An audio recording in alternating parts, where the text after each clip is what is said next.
राधे राधे जी। कैसे हैं आप सभी लोग? आप सभी लोग स्वस्थ होंगे, कुशल मंगल होंगे। चलो आज मैं आपको ले चलती हूँ हमारे मंदिर की तरफ। ये देखिए, ये हमारे मंदिर में कितनी सुंदर गुलाबी रंग के कपड़ों में, देखो जरा कौन है। चलो जरा माता रानी के फेस की तरफ चलते हैं, उनके मुखड़े की तरफ चलते हैं, देखते हैं कि इस गुलाबी रंग की पोशाक में कौन विराजमान है। चलो ये देखिए, हाथों में भी चूड़ी, ये लाल रंग का चूड़ा, और ये देखिए कितनी बड़ी जीभा है, और ये माता रानी की आंखें, और ये देखिए, ये मैं आपको दिखा रही हूँ जो तीसरी आंख है, जो भगवान शिव की तरह है।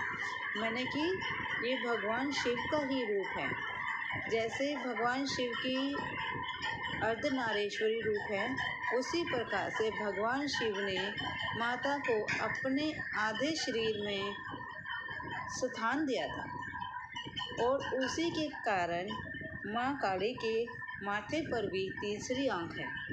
और ये देखिए डमरू धारण किए हुए हैं, और तलवार, चूड़ियाँ, देखो माता रानी ने नारी के समान चूड़ियाँ भी पहनी हैं, तलवार, एक क्षत्रिय के समान तलवार भी उठाई है। ये देखिए, ये हमें क्या शिक्षा देती हैं?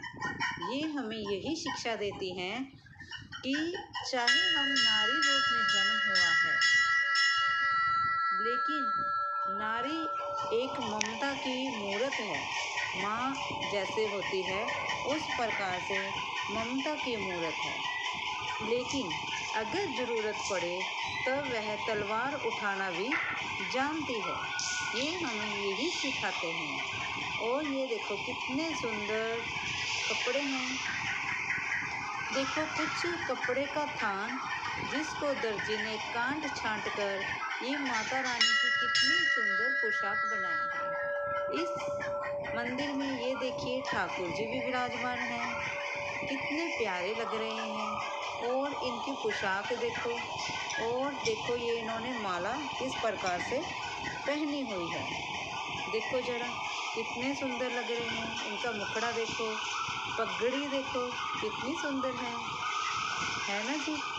आप जरा बताओ कि आपको ठाकुर जी की पगड़ी का डिज़ाइन किस प्रकार से लगा, कैसी लगी उनकी पोशाक। और दूसरी तरफ चलते हैं हम, जहाँ पर माता रानी की जोत जग रही है, जो हर समय चलती रहती है, जहाँ पर वीर हनुमान जी भी विराजमान हैं। और ये देखिए किस प्रकार से माता रानी के उस स्थान में से इतने सुंदर वस्त्र बनाए गए हैं।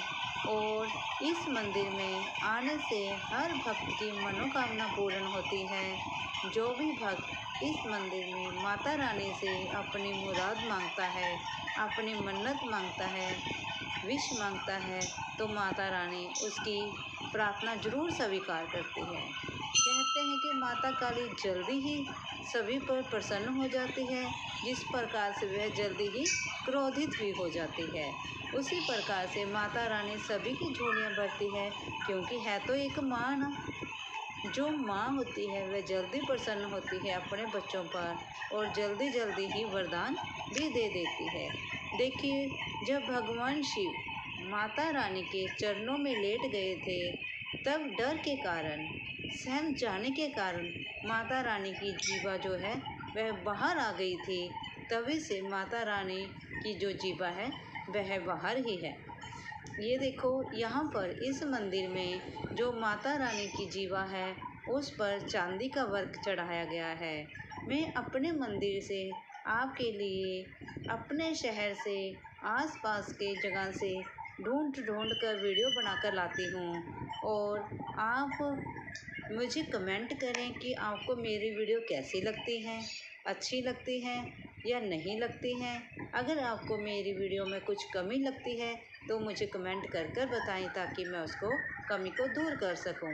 मुझे लाइक और सब्सक्राइब करें और शेयर भी करें। क्योंकि मेरा चैनल भी आप ही के सहारे चलता है। धन्यवाद जी।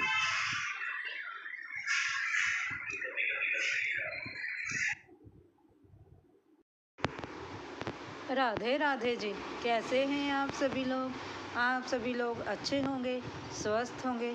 चलो आज मैं आपको अपने मंदिर में माँ काली की पोशाक की तरफ ले चलती हूँ। देखिए मंदिर में माँ काली की पोशाक देखिए।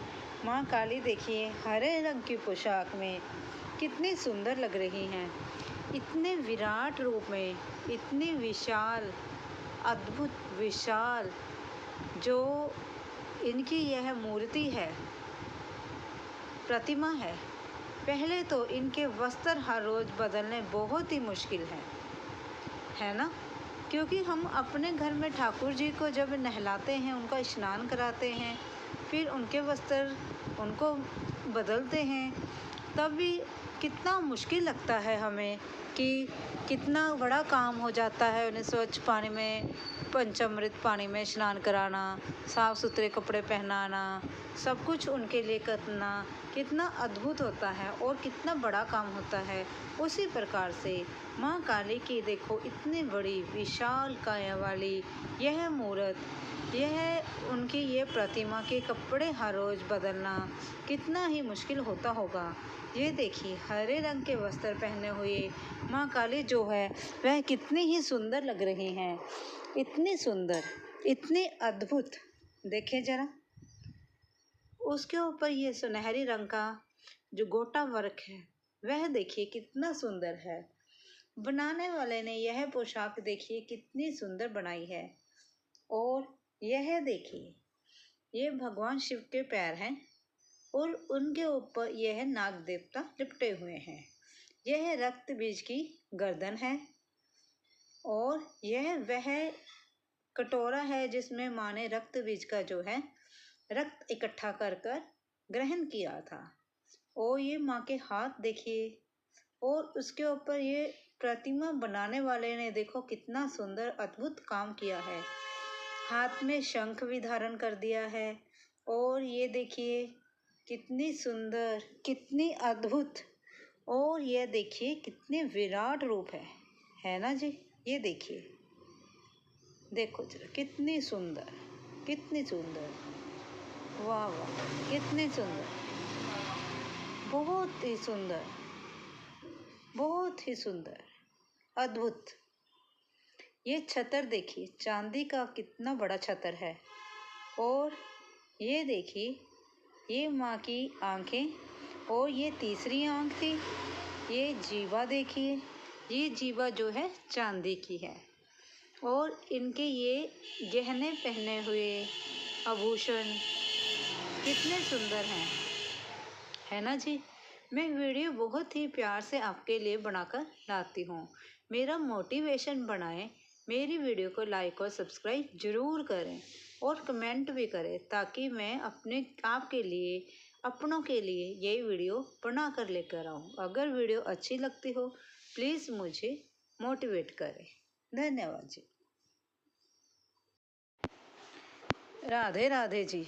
चलो आज हम हमारे मंदिर में काली देवी के मंदिर की तरफ चलते हैं। ये देखिए मैंने अभी आपको जोत दिखाई थी और ये देखिए मंदिर में ठाकुर जी भी विराजमान हैं और ये भगवान शिव जो माँ काली के चरणों में उन्हें शांत करने के लिए लेटे थे। और थोड़ा ऊपर की तरफ चलते हैं। ये देखिए हमारे मंदिर में विराट माँ काली की प्रतिमा देखो कितनी विराट है।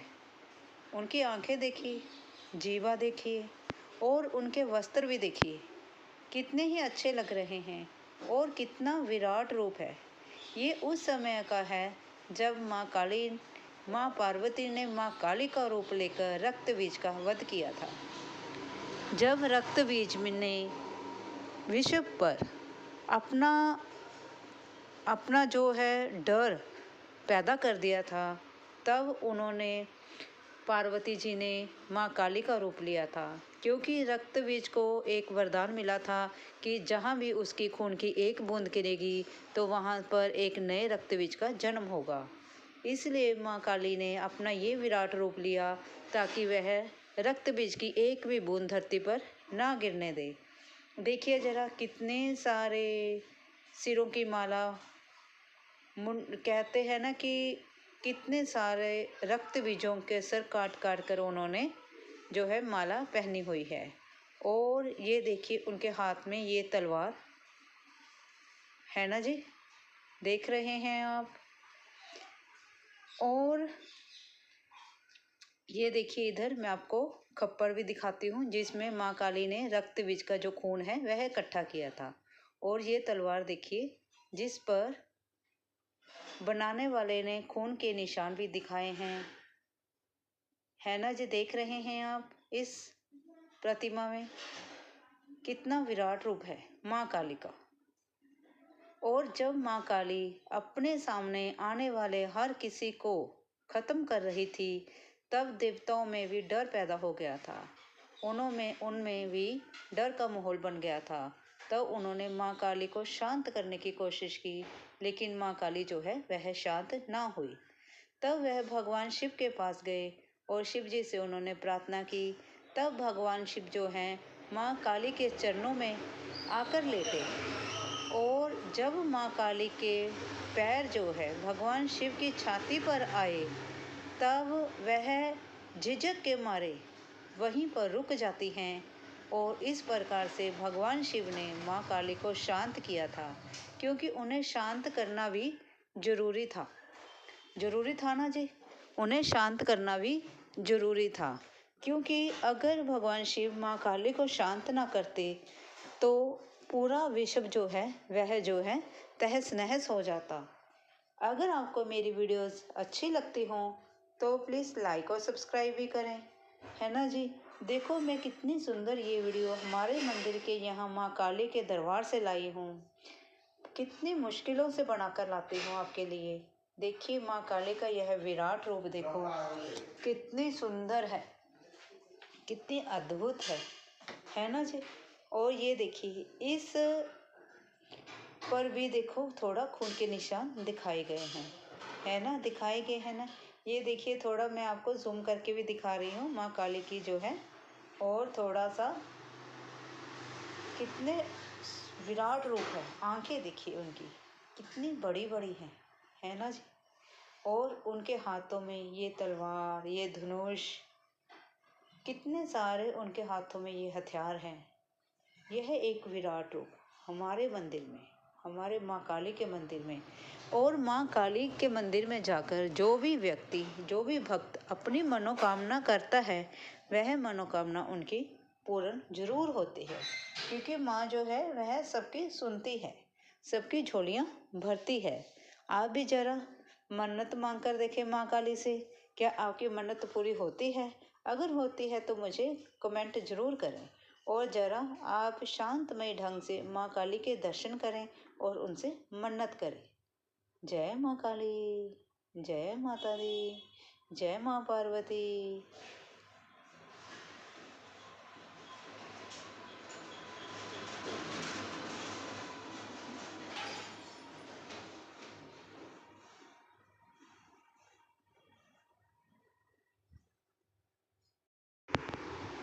राधे राधे जी, कैसे हैं आप सभी लोग? आप सभी लोग अच्छे होंगे, स्वस्थ होंगे। चलो आज मैं आपको अपने मंदिर में माँ काली की पोशाक की तरफ ले चलती हूँ। देखिए मंदिर में माँ काली की पोशाक देखिए, माँ काली देखिए हरे रंग की पोशाक में कितनी सुंदर लग रही हैं।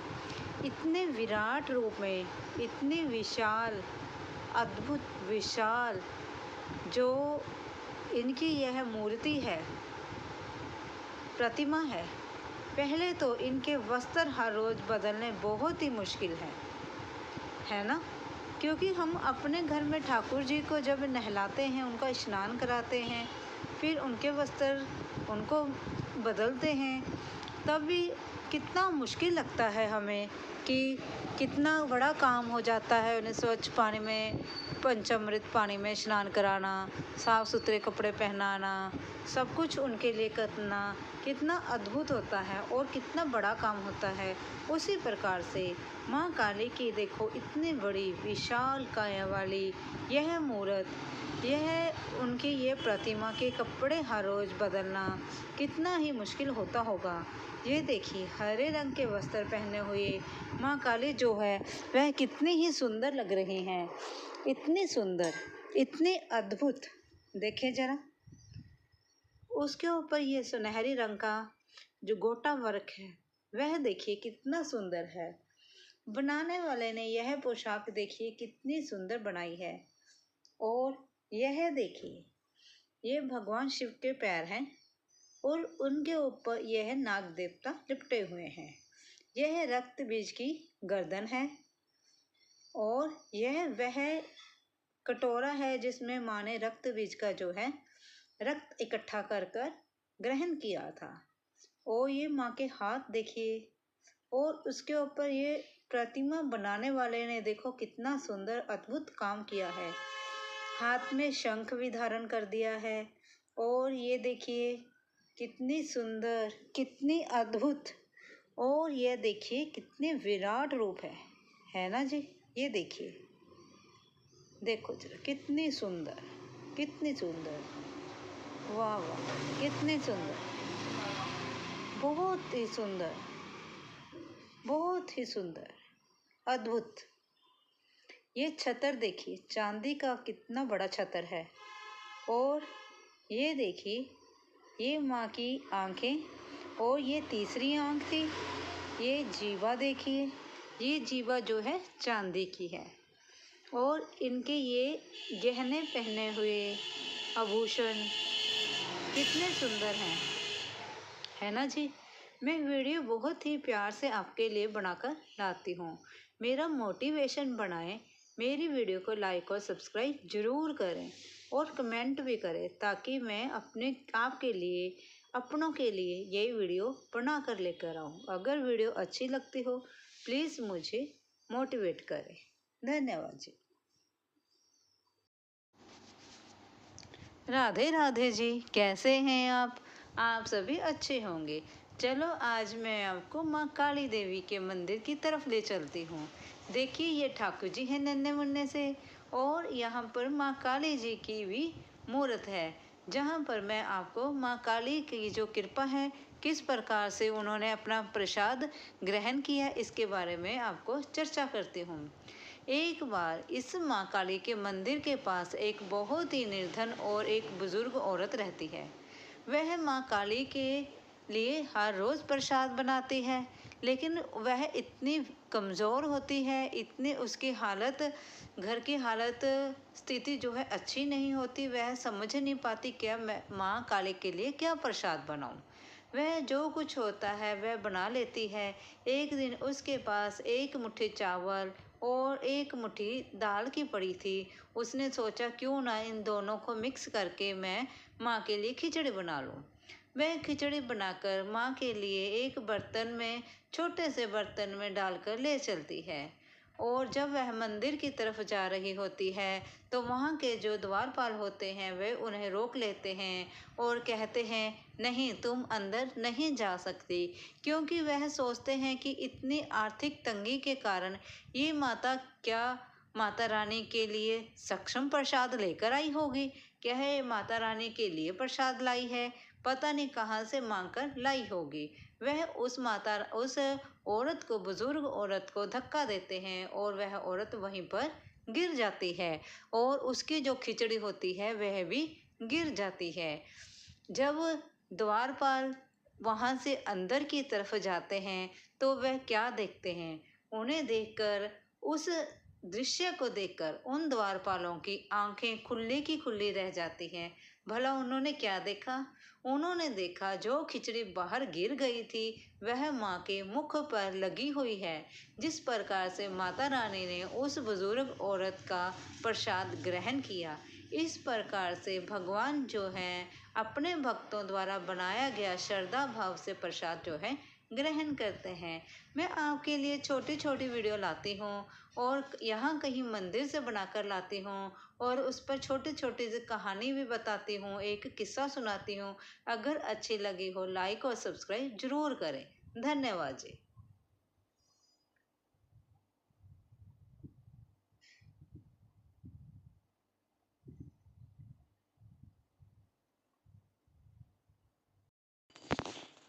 राधे राधे जी। कैसे हैं आप सभी लोग? आप सभी लोग स्वस्थ होंगे, कुशल मंगल होंगे।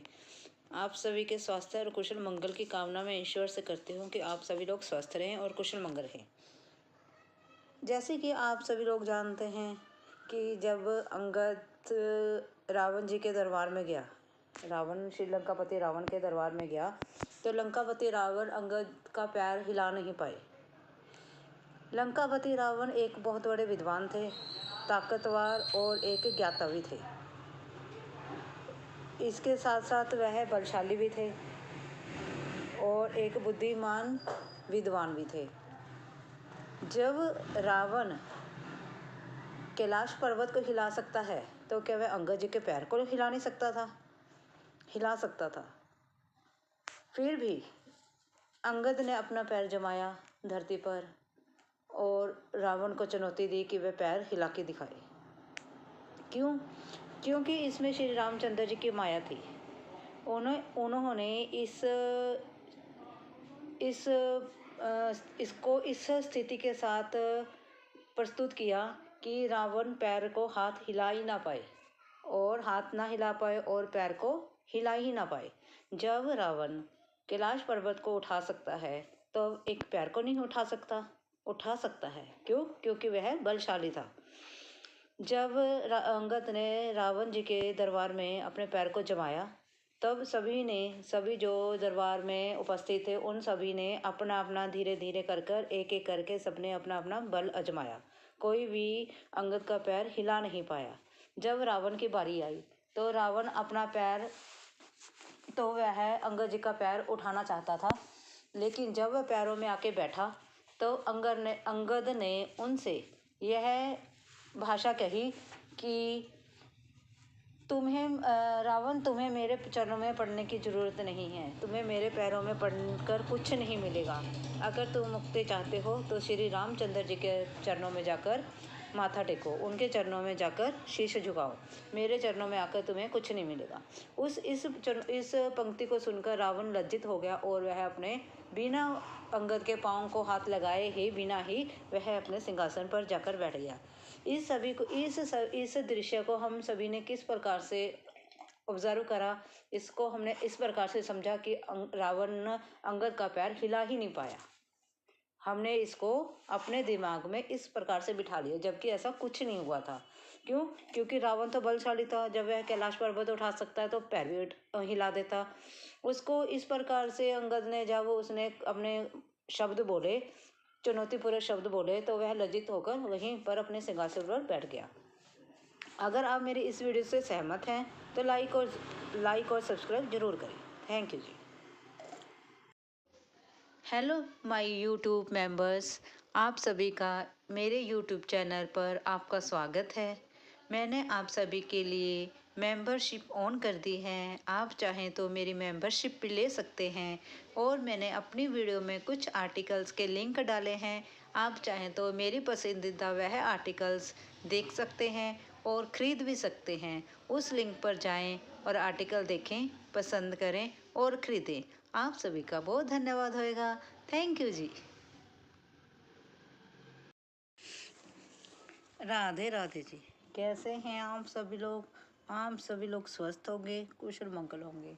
आपके स्वास्थ्य और कुशल मंगल की कामना मैं ईश्वर से करती हूँ कि आप सभी लोग स्वस्थ रहें और कुशल मंगल रहें। आज हम बात करते हैं श्रद्धा भावना की। एक बार एक लड़की जो गरीब परिवार से, साधारण परिवार से संबंध रखती थी, वह हर रोज़ मंदिर जाती। जब वह मंदिर जाती तो वह पीपल में जल देना ना भूलती। वह हर रोज़ पीपल में जल दिया करती। जब वह लड़की पीपल में जल देती और मंदिर जाती, उसके बाद वो घर आकर अपना घर का कार्य करती। क्योंकि जैसे कि हम सभी जानते हैं, पीपल की जड़ में माँ लक्ष्मी का वास होता है। पीपल की जड़ में माँ लक्ष्मी का वास होता है। जो वह नित्य यही कार्य करती और जाती, मंदिर का पाठ पूजा करती, पीपल में जल देती और घर आती। एक दिन माँ लक्ष्मी पीपल से निकलकर उस लड़की के पास आई, मंदिर में ही उस लड़की के पास आई और उस लड़की से बोली, क्या तुम मेरी दोस्त बनोगी? क्या तुम मेरी सहेली बनोगी? तो उस लड़की ने कहा, मैं अपने माता पिता की आज्ञा के बिना तुम्हें अपनी सहेली नहीं बना सकती। पहले मुझे अपने माता पिता से आज्ञा लेनी होगी। जब वह घर जाती है तो वह अपने माता पिता से बात करती है कि इस प्रकार से मुझे एक मंदिर में लड़की मिली है, क्या मैं उससे दोस्ती कर लूँ? क्या मैं उसे सहेली बना लूँ? पिता की आज्ञा पाने पर उस लड़की ने माँ लक्ष्मी को अपनी सहेली बना लिया, क्योंकि उनका नाम भी लक्ष्मी था और वो है भी लक्ष्मी थी। इसी प्रकार वे दोनों आपस में दोस्त बन गई, दोनों आपस में सहेलियां बन गई। और एक दिन माँ लक्ष्मी ने उस लड़की से कहा, क्या तुम मेरे घर खाने पर आओगी? मैं तुम्हें अपने घर खाने पर बुलाना चाहती हूँ और जमाना चाहती हूँ कि खाने के लिए तुम्हें वहाँ जमाना चाहती हूँ। वह लड़की कहती है, जरूर, मैं आपके घर पर जरूर खाने के लिए आऊँगी। तो एक दिन माँ लक्ष्मी ने उस लड़की को अपने घर खाने पर बुलाया। उसे सोने की चौकी पर बिठाया, सोने का लोटा, सोने की थाली, सोने का कौली गिलास, सोने की चम्मच, इतने सुंदर सुंदर आभूषण और अच्छे अच्छे वस्त्र उसे लड़की को दिए और उसे सोने की चौकी पर बैठाकर खाना खिलाया। जब वह लड़की 56 भोग उस लड़की को दिए। इस प्रकार से माँ लक्ष्मी ने उसे भोजन कराया। फिर लक्ष्मी माता ने कहा, क्या तुम मुझे अपने घर नहीं बुलाओगी? उस लड़की ने संकोच करते हुए कहा, हाँ जरूर, क्यों नहीं लक्ष्मी, मैं तुम्हें अपने घर जरूर बुलाऊंगी और तुम मेरे घर खाने पर आना। तब वह लड़की अपने पिताजी के साथ बात करती है और उसके पिताजी कहते हैं, हाँ तुम उस लक्ष्मी को अपने घर खाने पर बुला लो। वह लड़की लक्ष्मी को अपने घर पर खाने के लिए बुलाती है, न्योता देती है कि तुम मेरे घर झिमने के लिए आ जाए। जब माँ लक्ष्मी उस लड़की के घर जाती है और लक्ष्मी माता ने उस लड़की के घर जाना होता है, तब उसी दिन एक चील अपनी चोंच में हार फंसाकर उनके घर पर छोड़ जाती है, फेंक जाती है। और उधर से यहाँ पर उन्हीं के गांव के पास, उन्हीं के घर के पास मुनादी हो रही है कि एक चील रानी का हार ले गई है, अगर किसी को मिले वह हार लौटा दे, उड़े मुँह मांगा, जो मांगेगा वही मिलेगा। तब वह व्यक्ति सोचता है, वह लड़की जो है वह सोचती है और उसके पिता सोचते हैं कि इस हार को बेचकर हम माँ लक्ष्मी के लिए अद्भुत भोजन बनाएंगे, वस्त्र लाएंगे, सब कुछ करेंगे। लेकिन वह सोचते हैं, नहीं, यह हार तो रानी का है, हमें राजा को वापस कर देना चाहिए। तो ऐसा सोचते हुए वह लड़की जो है हार लेकर, वह बेटी और पिता दोनों हार लेकर राजा के पास जाते हैं। राजा जिससे बहुत खुश होता है और उन्हें कहता है कि तुम मांगो, जो मांगना चाहते हो मांग लो। तब उसके पिता सोने की चौकी, सोने के बर्तन, ये सब की कहते हुए और 56 भोग का प्रसाद तैयार करने के लिए राजा से कहते हैं कि हमारे लिए ये सब आप तैयार करवा दें। तो राजा उस चीज़ में तैयारी में जुट गया। जब राजा ने इस चीज़ के लिए अपने सेवकों को ऑर्डर दिया, आदेश दिया, कहा कि आप सभी 56 भोग और ये सभी सामान इनके लिए तैयार करवाओ। इसलिए जब माँ लक्ष्मी आई तो माँ लक्ष्मी ने उस चौकी पर बैठने से इनकार कर दिया। माँ लक्ष्मी ने कहा कि मैं राजा की चौकी पर नहीं बैठूंगी। तो उस लड़की ने और उसके पिता ने कहा, नहीं, तुम इस चौकी पर बैठो और खाना खाओ। तो माँ लक्ष्मी उस चौकी पर बैठ जाती है और खाना खाने के लिए, जिमने के लिए बैठ जाती है। उन माँ लक्ष्मी को उस लड़की के पिता और लड़की ने 56 भोग का प्रसाद लगाया। तब लड़की कहती है कि अभी तुम जाना नहीं, मैं अभी आती हूँ। यह कहकर वह अपने काम में व्यस्त होगी और अंदर चली गई। माँ लक्ष्मी जाने का इंतज़ार करती रही और वह लड़की को आने में थोड़ा समय लग गया, लेकिन दोस्त होने के नाते, सहेली होने के नाते उस लड़की ने कहा था, जब तक मैं ना आऊँ तुम यहाँ से जाना मत। इसलिए माँ लक्ष्मी वहीं पर चौकी पर बैठी रही। इतने में जितनी देर माँ लक्ष्मी उस चौकी पर बैठी रही, उतनी देर में ही उस लड़की के घर में बहुत सा धन का ढेर लग गया और चारों तरफ सोना ही सोना, हीरे मोती हो गए और उनके घर अमीरी से वह बहुत अमीर हो गए। इसी प्रकार जिस प्रकार से माँ लक्ष्मी ने उस लड़की और उसके पिता पर कृपा की है, हे माँ लक्ष्मी हम सभी पर कृपा करना, हम सभी के घर में अपनी कदम डालना, अपने चरण डालना, हम सभी पर कृपा करना और हमारी ज़िंदगी खुशियों से भरना, हमारी ज़िंदगी में किसी प्रकार की कमी ना हो, ताकि हम किसी दूसरे की ज़रूरतमंद की भी हम मदद कर सकें, हमें इतना सक्षम बनाना। अगर आपको यह मेरी कहानी स्टोरी अच्छी लगी हो, प्लीज़ लाइक और सब्सक्राइब ज़रूर करना। Thank you ji.